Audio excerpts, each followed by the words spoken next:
We'll start off with the long to medium range. This is more than, say, 3 to 4 days out from an event.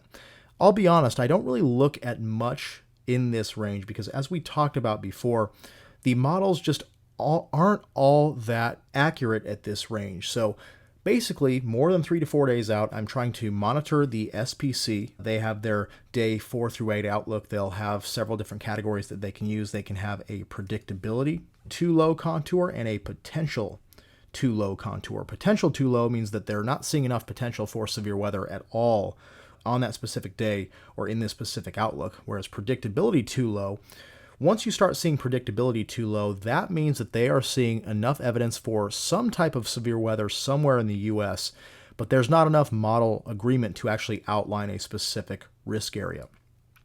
So once I see that, I might start digging into some of the ensemble model data. Storm chasing is already tough. Dixie Alley makes it tougher. Free ebook link in description. Really, I don't look at any operational model data more than, say, 3 to 4 days out at most. I'll be looking at the ensemble models. They do a much better job at the longer range, 3, 4, 5, 6, 7 days out, than the deterministic models do. So I will start looking at the GEFS, the GFS ensemble, and the European model ensemble to try to get a look at what the average of all those ensemble members is. Again, I'm still not going too deeply into the setup. I'm looking just mostly for the skeletal basics that would support a severe weather setup. I'm looking at usually the 500 millibar height and wind average, and I'm also looking at the surface dew point average. So basically, do we have a trough? Do we have a robust forcing mechanism aloft that is going to be acting upon ample moisture?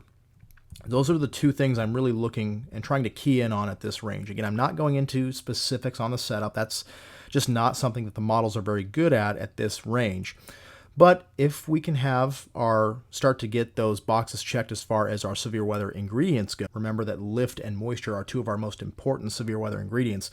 If that's the case, then we are much more likely to see a severe weather event, and the ensemble models are pretty good at doing that. So at this range, I'm just kind of monitoring the SPC outlooks, looking for risk categories to be issued, and if they're issued, I'll take a little bit closer look at the ensemble models, the GFS ensemble and the European ensemble, to get a look at where we might be seeing the best chances for severe weather, at least in a skeletal sense, just basic. Do we have a trough that's going to be acting upon robust moisture? Remember to check out those links in the description below, and then watch another video.